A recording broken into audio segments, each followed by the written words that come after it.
today. If you are just seeing this and you are not somebody who knows me, my name is Josh B. Craft, 2 millimeter shift. We are going to do something fantastic today. I'm just getting the rest of the live stream started, working on casting my voice across the interwebs magically, mysteriously.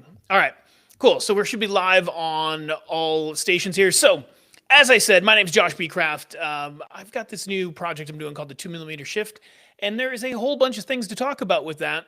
And what's really interesting is I just got a question because I made a post, right? I said, hey, I think the cracks in the matrix, I think they're starting to show themselves. And somebody posted on that. They're like, hey, I'd be really interested in your opinion on simulation theory or whatnot. Now, my opinion on simulation theory is probably not the same as like an academic sort of thing. But here's the deal. I've spent really since probably 2000, maybe 1999. I'd have to go back and really look at some stuff since then, studying aspects of the mind, consciousness, reality, all of those sort of things. So, my perception here, what I'm going to talk about, is really my own findings, along with assistance from things that I've read or discovered along the way and whatnot. But I think it's a fascinating subject. And I think it's one of those things that can easily be dismissed as like, well, how useful is it? Well, hopefully, my explanation of it will give you some understanding of how useful it is to understand the way that I believe the simulation works and how you can actually leverage that into something meaningful in your life instead of just being like a fun concept to talk about, which is also just fine, right? Because it's a fun concept to just talk about from that standpoint.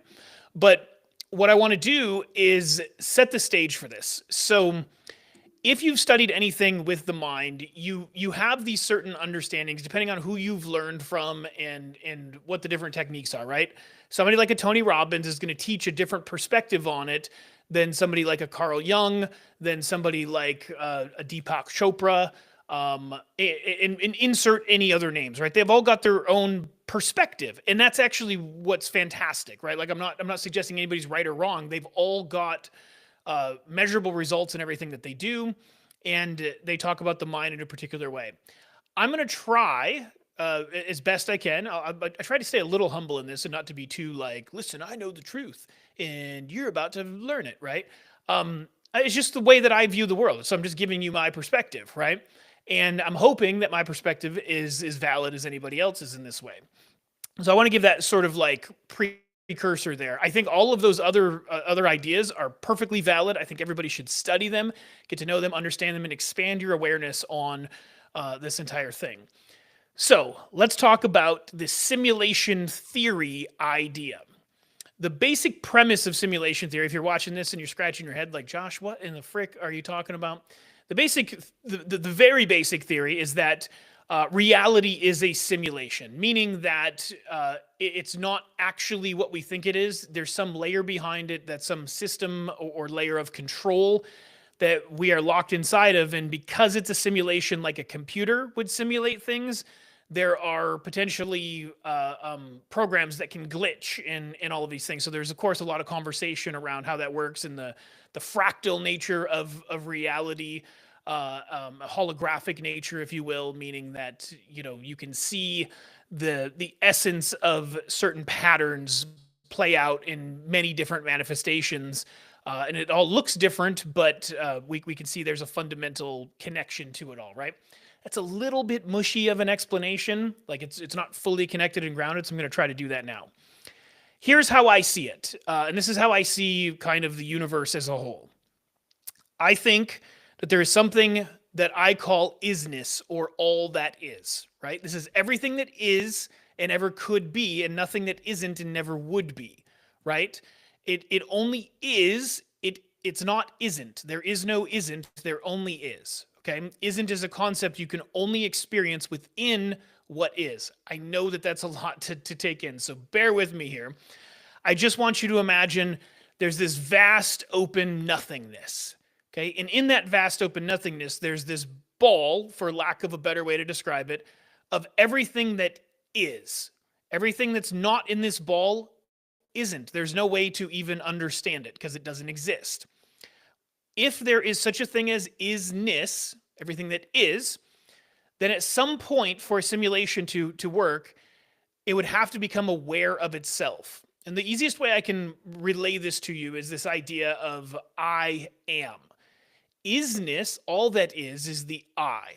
That is the single point of awareness that that's not aware of itself yet, but is the I. It is the thing, right? I points to self, which starts to recognize self. I am is a recognition of self-existence, right? Isness understands itself. Now, as my limited human brain can try to comprehend the grand nature of the universe and all the things that must be God, which is clearly bigger than me or any of us watching this, right? I would have to expect that if isness, all that is, has the experience of itself realizing that it is a thing, and it goes, wow, I am all of this. I see it all. I feel it all. Everything that is or ever could be is within my grasp. However, I don't experience any of it.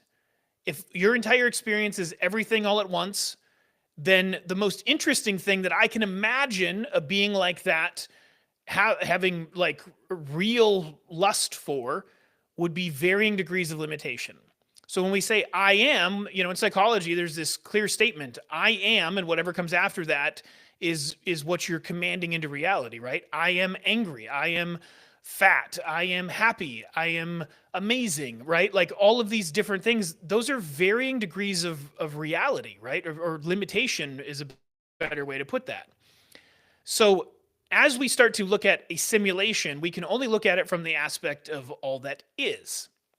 If all that is recognizes itself and starts to look at itself through the lens of I am something less than all, it then just gets rid of the all and says that is.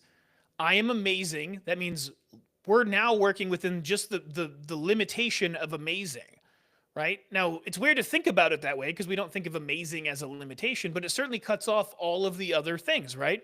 You can't feel amazing or be in a place of being recognized as amazing and then also, be completely consumed by anger or hate or some of these other things. We limit to the experience of amazing.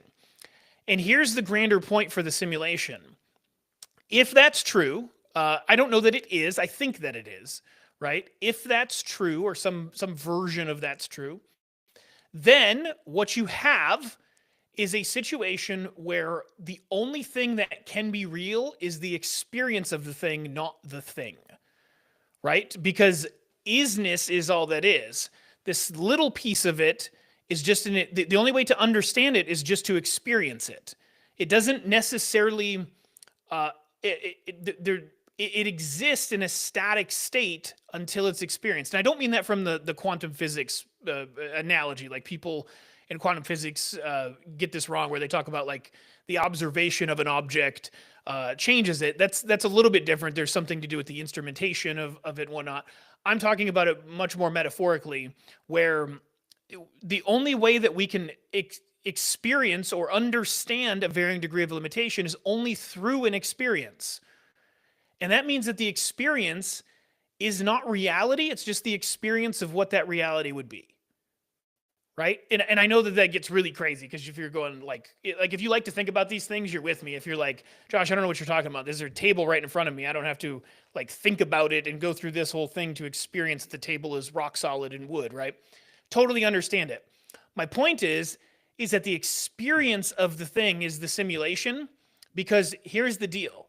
That one table that sits in the middle of a room, even something as mundane as that, we all experience differently. And we experience that differently through our thoughts and emotions, right? Through the way that we actually connect with the world. It's not just through touch. It's not just to go, well, it's solid. We also have opinions on the color.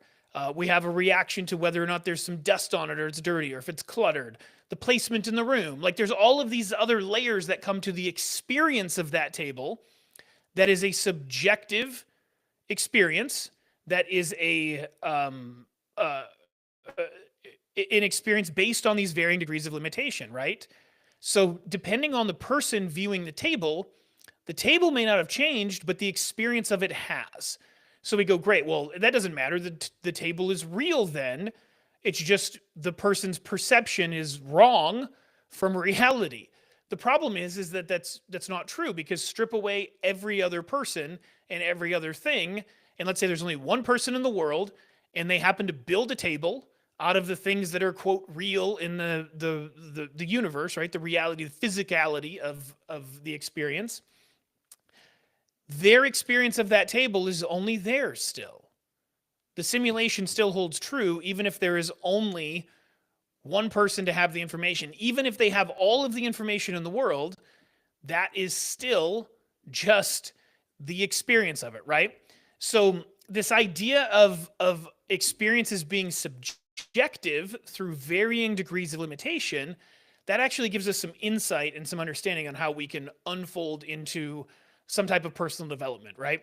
I know I went way out there in the universe for 10 minutes before coming down to Earth to go, here's how we can use it for personal development.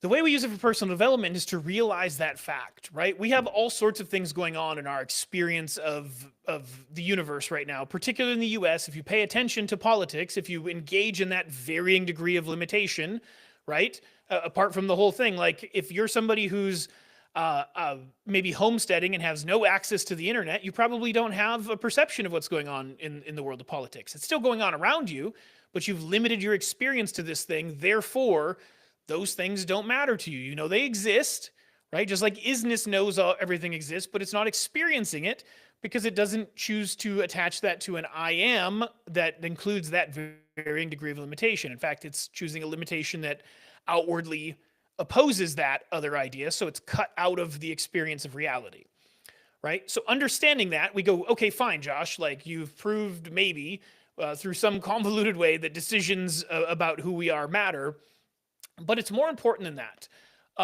Because if we look at, the political thing is easy to talk about right now because it's got so much contrast. And I'm not here to tell you what to believe or to try to convince you to be one thing or another. If there's another nuanced conversation somewhere where that is the focus, then, maybe that's a different thing. But that's not what this is about. It's more of understanding the nuance. So here you have this contrast that is bleeding into at least like constant verbal conflict, right? Constant conflict of ideology, but then also some physical violence included into it, right? And you have dominantly one side of an argument having one perspective and the other side having another, and they're both focused on what is supposed to be an agreeable reality, but these two sides don't even agree on what that reality is. Right? I want you to think about that. Like they don't agree on the baseline reality most of the time. Now, certainly, I mean, if you pay attention to politics, you have your perspective and you're starting to fire off thoughts. Well, like you're wrong because of this, or, this isn't, whatever. That's the whole point. Everybody is in this state of trying to share what's considered a reality. Think about the table in the room. They have wildly opposing experiences of that reality, and they've decided to engage in the limitation of fear and threat, thinking that the other side is going to take away their reality that they've attached a whole bunch of other I am conditions to. And I don't mean that literally in terms of language. I just mean that effectively in terms of outcome, right? So effectively, they have an identity of sorts that's full of these I am statements, figuratively, and the other side has this identity full of these other I am statements, and that controls their values, that controls what they believe is right and wrong, and all of these other subjective things. And yes, I just implied even right and wrong is subjective based on this, right? In fact, they're some of the most subjective things. Most of the world does not agree that when somebody says one thing is good, there's at least a section of the world that suggests that that's not true, right? So good or bad, and it's even more clear with bad. That's bad. There's a whole section of the world that disagrees with that as well. So those are subjective things. Those are not common ground things. It's only the experience of common ground when we both agree on it, right? Well, here's the deal. that whole conflict also happens inside of our own head because we have beliefs and decisions we made and I am statements and structures that actually try to counter each other unintentionally, right? A simple example of this would be as you grew up, maybe you grew up poor, and maybe your core influence had a chip on their shoulder against people with money, right? Well, now you're an adult and you have to go build a career, build a company, build whatever, and go try to make a whole bunch of money. There's a whole bunch of structure inside of your identity that's suggesting that that's actually a bad thing to do, that there's a threat to doing that, that that's going to harm you in some way. And you're out there doing it because you know that you have to as an adult. So there's this conscious part of you going, I need to go do this. But there's other part of your identity that you don't connect with as much that has real weight in your consciousness. And it's saying, yeah, no thanks. And because we don't know how to communicate or understand those things within inside of our own experience, we tend to fight with ourselves over it. And we create this chaos, which can oftentimes look like self-sabotage and some of these other things. So how do we work backwards from that? Well, first, we have to realize that the experience that we're cultivating is just an experience. It's not reality. And I know that can be a leap for people. Like, what do you mean, Josh? How can that be true? It's because your experience of this moment right now is subjective based on the current lenses that you're looking through. It's not real. It's just how you're perceiving it. And if you can start there and understand that there may be a truth beyond what you see right now, right? And this is kind of like, this starts to break into the whole concept of the Matrix, right? Back to the original post. The Matrix is this, like, you know, the movie The Matrix, there's this fake reality simulation that everybody lives inside of. There's these people that break free from it, and as they break free, they have ultimate control over it. And then there's this machine world connection to it, and so on and so forth. Like it's go watch the movie. It's a wonderful movie. I'm not talking necessarily all that stuff, but what I am talking about is you have to realize that your thoughts and emotions are just that. They're just thoughts. They're just emotions. They're not reality. What you believe about yourself isn't true. It's only what you've decided to create within your experience. Just like the homesteader that cuts off their experience to politics based on the environment and situation they choose to live in, it negates that part of reality. That's still going on. That's still happening. They don't experience any of the negative or positive effects of it, right? And they have a different experience within that, okay? So the truth of it is that the way that we decide to connect with reality changes much more than the way that we think reality is, right? Now, so that starts to break free, and you go, okay, Josh, there's a long way to go to just say, like, well, your decisions matter. What decision do you make? Well, the decision you make is up to you, because if you backtrack it to all that is, right, isness, limitlessness, and you look at it as a varying degree of limitation, you can go, oh, this experience right now is just a varied degree of the limitation that I've chose to engage with. Okay? Here's the truth. You all know this. Everyone that's watching this, if anybody even is, understands their potential, right? And if you understand that you have potential, that's in a thought awareness. Right? Potential isn't actualized in reality yet, but it's in a thought awareness. You're starting to become aware of potentially something else could be true for me. Right? Now, when you cascade that out, you go, well, this could be true for me, but then, like, I couldn't have this, and I couldn't necessarily be that way, and I'd have to be more like this in this way. That's the point, right? The experience, even your identity, who you decide, who you defend being, who you will say, this is who I am no matter what, is still just a varied experience of limitation, and it's only the experience of your identity. It doesn't actually exist. We just have the experience of it existing, right? So where's the tactical play in this? Well, first off, it's understanding that and connecting with that version of experience where experience is just the experience, right? It's not actual reality. If you can imagine, there's like this energy structure that holds all these different things together in various densities and tones and shapes and size, like all the things that make our reality perceivable and experienceable in a very subjective way. Imagine there's an energy for that, and there's an energy that holds together your identity and it keeps it locked into reality. What if you could just say, okay, that energy, that's interesting.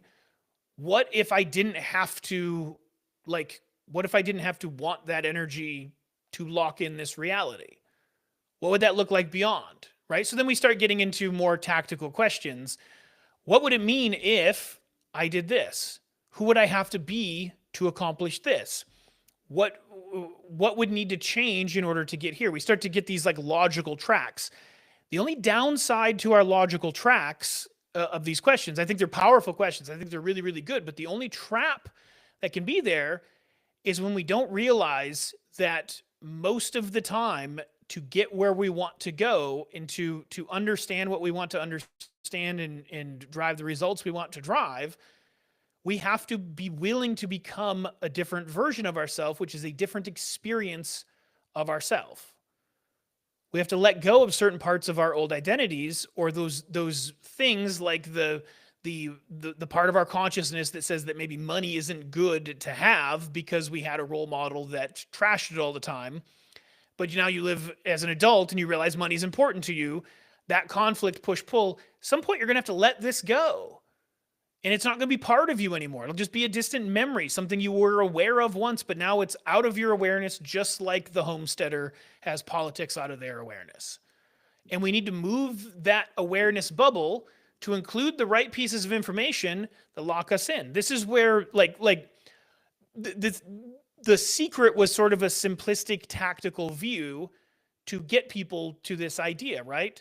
The secret was basically dream big, connect with that dream, feel that dream, right? Put your dream board together and feel what it's like to be on that yacht, right? Feel like what it's like to be in that relationship. I'm not dragging on it. It's all very good stuff. Visualization, powerful tool for connecting this, because you're starting to bring the experience of it into a conscious awareness, right? Which is now you're starting to experience it in a more direct way.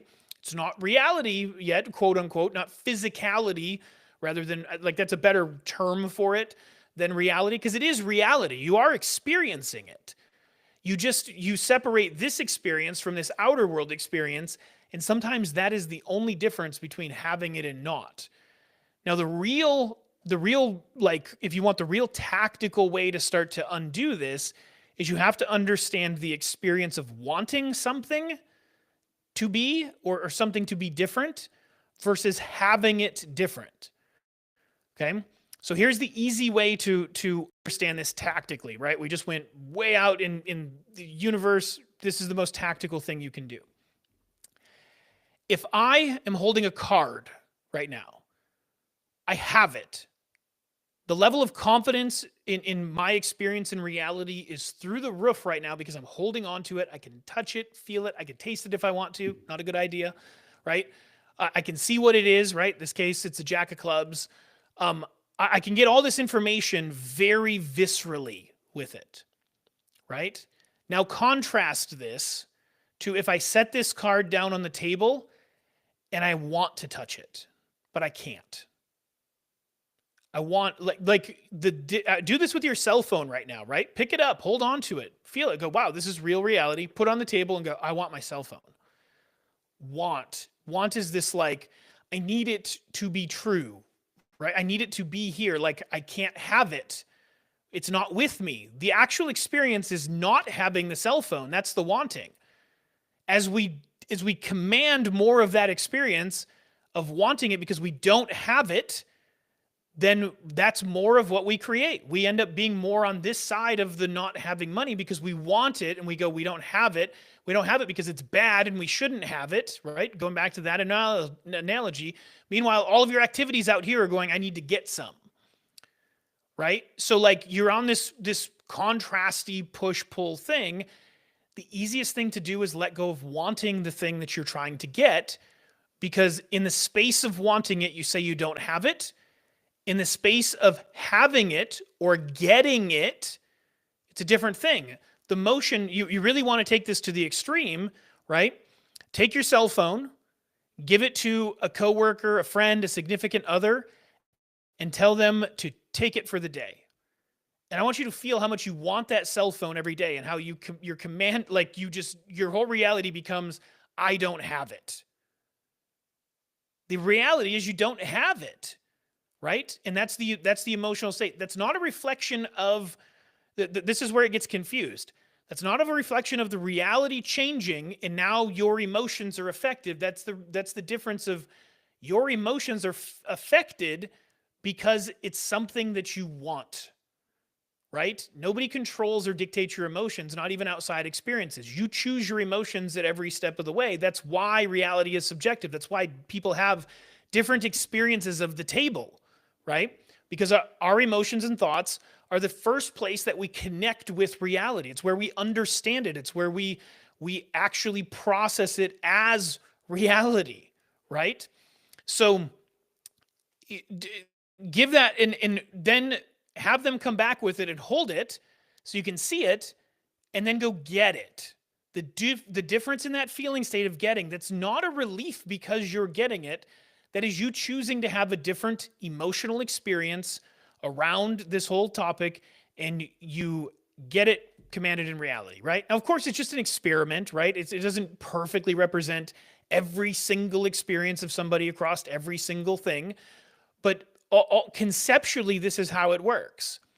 If you're in the mental emotional space of getting, and you know what that looks like, look at somebody like Michael Jordan, who's driven, shows up and practices, every day, outworks everybody, commands the court, does not accept compromise, breaks the rules when it's the right time to break the rules, right? Takes the advantage and the edge when it's the right time. He's in the mode of getting. He's not sitting on the bench wanting it to happen. He's not sitting there struggling, wanting this or that. It's the difference between people who do something and take action on it. That's why this is the whole hustle culture is this idea. Just take action and get radical about it, get confident about it, get serious about it, consume yourself with it, be obsessed or be average, 10x, right? All of these things. It's because that actually works to change your reality. And the reason that it works is because you redefine yourself from somebody who is, I am wanting, to I am having / getting, right? And it's two totally different states. Your motivation level on doing the things that need to be done, connecting with the people that you need to connect with, saying the words that you need to say, all of those things in the emotional mental space of getting / having, significantly different than the emotional space of wanting, right? Wanting suggests you do not have, therefore reality reflects it. Getting, having suggests that you are getting it or have it, therefore the reality reflects it, right? So this is where people get this whole, like, all of this stuff confused. Visualization is a great way to get in the mode of getting / having. There's releasing methods that go back to the beginning of time, probably, right? They're ancient Buddhist and Taoist, and there's all sorts of authors that have variations of it. David Hawkins has one, and Sedona Method is another one. And these all have this like layer of just constantly releasing the old thing to get back in this state of mental emotional having getting. Hypnosis is another way to do it, where you actually deal with that conflict in a much more focused setting, right? You're bringing your experience down to an even more nuanced way, shutting off more of this other experience to deal with something in a very nuanced way. And after it's dealt with, it whatever this ball of energy is explodes back to the bigger experience when you come back, and it doesn't have the same effect anymore, right? Everything that I can see, know, perceive, understand about the mind and consciousness, this entire analogy that I just gave you fits the bill. This even like, I can even take this further into crazier things with magic, and not like card tricks magic, like magic spells and all of that kind of stuff. Like, it all fits like it all there's nothing outside of it that I can perceive that doesn't connect with that entire analogy. So the way that you tactically start to understand this is, one, break free from the idea that everything that you think and feel is the truth, right? Be open to the idea that the truth is simply the truth that you're willing to see right now. Right? And if you can do that, some people have got themselves in a place where that's such a threat to their identity, that they have other work to do, right? To even get to that point. But if you can break free and go, the truth isn't the truth, right? If I'm basing my truth on thoughts and emotions, they are by definition not the truth. They are experiences curated by those thoughts and emotions, right? That can't be true. That's a curated experience. It's not a subjective experience. It's curated. Nothing wrong with it. We all live it. We all do it. But understanding that that reality is not necessarily reality opens us to the idea that there is bigger reality or other information that we simply do not have. And when we can be open to it, we can at least start to entertain it. Then when we're open to it, the next thing that you can do is go, am I in a state of wanting right now? Or am I in a state of having, getting right now? Am I moving forward with intention and intensity towards the things that I want? Or am I frustrated because I don't have them and I'm wanting them and I need them? And by the way, when you're in a space where you really need whatever it is that you want, it's pretty hard because it's not there in your reality. Like you will feel this disconnect on it, because if you don't have the thing that you want and you really need it because you've put a lot of emotional weight on it, let's say that you have to pay bills, but you don't have enough money to do it. There's all sorts of other thoughts and emotions that you start to color your reality and experience with. That's just based on cultural programming. It's not the truth. The truth is you have the same resources, if not more, based on opening some perception. You probably have more resources available to you in that moment to get whatever it is that you want. But in that state of not having, in that state of wanting, you justify all of the reasons that keep it from you, that keep you from those resources. And the people that finally get tired of it, they get sick of being in that space and they double down and say, no more, I've had enough. This is going to change today. I must make it happen. They commit to getting / having type energies and move from there. It really is that simple. Like there may be more things that you could talk about to make it more complex, but you're either, this is something from David Mills, talked about this long ago. David Mills has got a whole program called Law of Implication, and it's a really powerful program. Totally recommend David. He's a friend of mine. He says nice things about me, so I also like that, right? But here's the deal. You're either in a state of building or begging. Begging doesn't get you anywhere. Building does. You guys know what this, like if I say that, you should intuitively know the difference between those two things. If you don't, go back to the cell phone analogy, right? If you're wanting something and reinforcing it not being in your reality, you are the I am layering I am statements that eliminate the experience of the thing that you want because of how you're connected to it. Versus if you're the I am in the getting having space, you're eliminating the not having and bringing in the having, right? So I don't know. I hope that that's useful to somebody. I hope that was something that people could follow.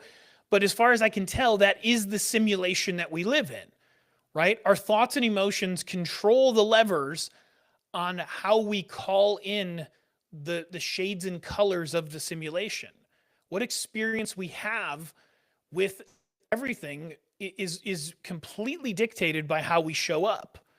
And how we show up is everything in that particular space. Imagine you could be one person away from having the resource you need to solve every problem in your life. But you show up in that state of wanting and it turns that person off. That turning that person off is something you did, not something they did. That wasn't their lack of compassion. It wasn't their anything. You showed up with all of your weakness and all of your vulnerabilities exposed in a way where any touch towards you is going to damage you more because you were in that state of wanting. Versus showing up in a state of expanded awareness going, I know what I'm feeling right now, but I know that's not the truth. I know that's not all reality. It's just how I'm feeling. It's just a feeling, just a thought. It's not real. It's just an experience, right? And you show up there, and now you have that same conversation with the open possibility of leading towards something else. Maybe your life changes overnight. I know that that's not what happens the most, but I want you to just be able to understand this concept in some nuance and play it out in some different scenarios, because if you get a handle on this, you have a full handle on your life. And here's the deal. Whether everything that I just said about the I am isness and all of the analogy and metaphor around it is right or wrong, when we got down to the tactical, your experience to have built where you've gotten to. The things you've succeeded at, and the space you were in when you succeeded, and the things you've tried and failed, and the space you were in when that happened. If you go back, you already know. And what I'm saying is absolutely true. The question is do you have enough references in your consciousness to create enough weight that you actually decide to experience it as a reality? That you actually decide there's more to this and that you have more control. You have a sense of limitlessness that you can't possibly understand until you just open yourself to it. And here's the deal. It's true at every level. It's not like you just get to a level and you're like, full limitlessness. Flex on all of you people that are still on your way. I win. No, there's a whole nother layer beyond that, because none of us can be in the experience or the simulation and see all that is all at once and experience it all at once, because that's not an experience. That's just stillness. That all lives in a static place. It's not dynamic. It's just potential, right? It's just potentially an experience you can have. Once you start to have that experience, it has to be a simulation, because there is no way to experience a reality outside of the experience of the reality. That can only be a simulated thing, and it's wildly characterized by your thoughts and emotions in the way that you interact within that experience of reality. So that's my take on simulation theory. That's largely my core foundation on personal development and all of that kind of stuff. I wasn't going to go crazy on promotion here. If you stayed this long in this video, I'm going to tell you that I am going to open up it'll be group but private group coaching, where we go for 90 days and I take you through unpacking this in a much more nuanced way and understanding it all in a much more nuanced way. So if you got this far, you think you'd be interested in being a part of that, it's a new program that I'm releasing. I don't have people that have done it before and testimonials and all of this stuff. So you get into the beta, which means it's super cheap compared to where it will be. It's probably 5x cheaper than what it ultimately will be once I get some things dialed in. And as I go to write my book with this stuff, your stories and us taking you on a journey, getting you to a more desirable place within your experience, those stories will be featured in the book and stuff as well. So, of course, with your permission.